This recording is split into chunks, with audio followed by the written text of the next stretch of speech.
Hotel ಶೈಲಿಯ ಉದುರುದಾದ jeera rice ಜೊತೆಗೆ ಬಿರಿಯಾನಿ ಗ್ರೇವಿನ ಹೇಗೆ ಮಾಡೋದಂತ ತೋರಿಸ್ಕೊಡ್ತಾ ಇದ್ದೀನಿ.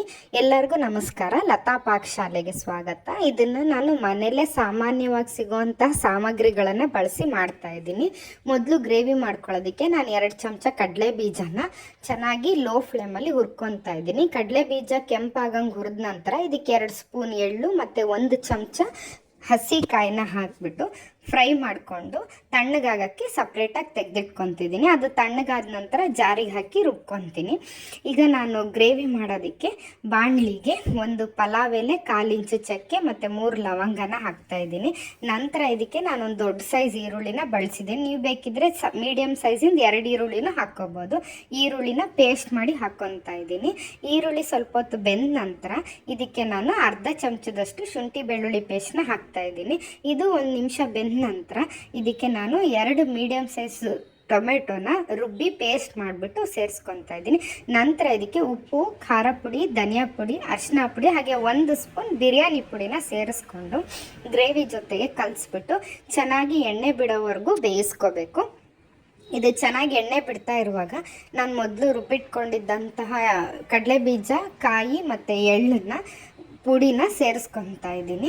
ಸೇರಿಸ್ಕೊಂಡು ನಾನು ಇದುವರೆಗೂ ಗ್ರೇವಿಗೆ ನೀರು ಹಾಕಿಲ್ಲ. ಇವಾಗ ಎಷ್ಟು ಬೇಕೋ ಅಷ್ಟು ನೀರನ್ನ ಹಾಕಿ, ಈ ಗ್ರೇವಿ ತುಂಬ ಗಟ್ಟಿಗಿರಬಾರ್ದು, ಮೀಡಿಯಮ್ ಥಿಕ್ನೆಸ್ ಇರೋಷ್ಟು ನಾವು ನೀರು ಬಳಸ್ಕೋಬೇಕು. ಇದು ಜೀರಾ ರೈಸ್ಗೆ ಅಂತಲ್ಲ, ಬಿರಿಯಾನಿಗೆ ಮತ್ತು ಗೀ ರೈಸ್ಗೂ ಕೂಡ ತುಂಬ ಚೆನ್ನಾಗಿ ಹೊಂದುತ್ತೆ. ಇದನ್ನು ಪ್ಲೇನ್ ಗ್ರೇವಿ ಅಂತಲೂ ಹೇಳಬಹುದು. ಬಹಳ ಸುಲಭವಾಗಿ ಮನೆಯಲ್ಲೇ ಸಿಗೋವಂಥ ಸಾಮಗ್ರಿಗಳನ್ನು ಬಳಸೋದು. ಇದು ಗ್ರೇವಿ ತುಂಬ ರುಚಿಯಾಗಿರುತ್ತೆ. ಇದು ಗೀ ರೈಸ್ಗೆಲ್ಲ ಬರೀ ಅನ್ನಕ್ಕೂ ಸಹಿತ ಈ ಗ್ರೇವಿ ಚೆನ್ನಾಗಿರುತ್ತೆ. ಏನು ಸಾಮಾನಿಲ್ಲ, ತರಕಾರಿ ಇಲ್ಲ ಅನ್ನುವಾಗ ಈ ಗ್ರೇವಿನ ಮಾಡ್ಕೋಬಹುದು. ಇದು ನೀರು ಹಾಕಿ ಕಲಸಿದ ನಂತರ 2 ನಿಮಿಷ ಮುಚ್ಚಿಬಿಟ್ಟು ಮೀಡಿಯಮ್ ಫ್ಲೇಮಲ್ಲಿ ಬೇಯಿಸಿದ್ರೆ ನೋಡಿ, ಈಗ ಎಣ್ಣೆ ಬಿಟ್ಕೊಂಡಿದೆ. ಇವಾಗ ಗ್ರೇವಿ ಆಗಿದೆ. ಇವಾಗ ನಾನು ಇದಕ್ಕೆ ಮೇಲೆ ಕೊತ್ತಂಬರಿ ಸೊಪ್ಪನ್ನ ಉದುರಿಸ್ಬಿಟ್ಟು ಗ್ರೇವಿನ ಎತ್ತಿ ಇಟ್ಕೊತಾ ಇದ್ದೀನಿ.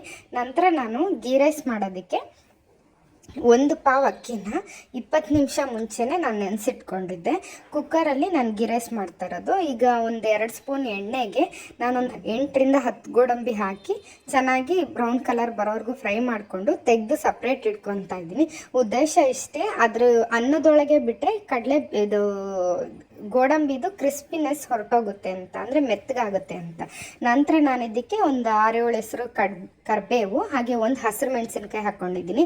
ಇಲ್ಲಿ ನಾನು 1 ಪಾವ್ ಅಕ್ಕಿಗೆ 2 ತುಂಬಿ ಚಮಚ ಜೀರಿಗೆನ ಬಳಸ್ತಾ ಇದ್ದೀನಿ. 1 ಪಾವ್ ಅಕ್ಕಿಗೆ 2 ಚಮಚ ಜೀರಿಗೆ ಹಾಕಿದ್ರೆ ಜೀರಾ ರೈಸು ಅಳತೆ ತುಂಬ ಚೆನ್ನಾಗಿರುತ್ತೆ. ನಂತರ ನಾನು ಇದಕ್ಕೆ ಅಕ್ಕಿ ನೆನೆಸಿಟ್ಕೊಂಡಿದ್ದನ್ನು ಬಳಸ್ತಾ ಇದ್ದೀನಿ. ನಾನಿಲ್ಲಿ ಗ್ರೇವಿ ಮಾಡ್ತಿರೋದ್ರಿಂದ ಒಂದೇ 1 ಹಸಿರು ಮೆಣಸಿನ್ಕಾಯಿ ಹಾಕ್ತಾ ಇದ್ದೀನಿ. ನೀವು ಗ್ರೇವಿ ಮಾಡ್ತಿಲ್ಲ, ಬರೀ ಜೀರಾ ರೈಸೇ ಯೂಸ್ ತಿನ್ನಕ್ಕೆ ಮಾಡ್ತಾ ಇದ್ದೀರಾ ಅನ್ನೋವಾಗ 4 ಹಸಿರು ಮೆಣಸಿನ್ಕಾಯಿ ಹಾಕ್ಕೊಂಡ್ರೆ ಖಾರ ಸರಿ ಹೋಗುತ್ತೆ. 1 ಲೋಟ ಅಕ್ಕಿಗೆ 2 ಲೋಟ ನೀರನ್ನು ಹಾಕಿ ನಾನು ಕುಕ್ಕರಲ್ಲಿ 1 whistle high flame, 1 whistle low flame ಹೊಡಿಸ್ತಾ ಇದ್ದೀನಿ. ಅಕ್ಕಿ 2 ಅಳತೆಯಷ್ಟು ನೀರನ್ನ ನಾವಿಲ್ಲಿ ಬಳಸಬೇಕು. ಈಗ ಜೀರಾ ರೈಸ್ ಆಗಿರುತ್ತೆ ವಿಜಿಲ್ ಕುಕ್ಕರ್ ಏರ್ ಔಟ್ ಆದಮೇಲೆ. ನಂತರ ಇದಕ್ಕೆ ನಾನು ತೆಗೆದಿಟ್ಕೊಂಡಿದ್ದಂತಹ ಕರೆದು ಎತ್ತಿಟ್ಕೊಂಡಿರೋ ಗೋಡಂಬಿನ ಸೇರಿಸಿ ತಿರುಗಿಕೊಂಡ್ರೆ ಜೀರಾ ರೈಸ್ ರೆಡಿ. ನೋಡಿ, ಇಲ್ಲೇ ಅಕ್ಕಿ ಕಾಳು, ಅನ್ನದ ಕಾಳು ಉದ್ರಾಗಿ ಎಷ್ಟು ಚೆನ್ನಾಗಾಗಿದೆ. ಮತ್ತು 1 ಕಾಳು ಇನ್ನೊಂದು ಕಾಳಿಗೆ ಅಂಟಿಲ್ಲ.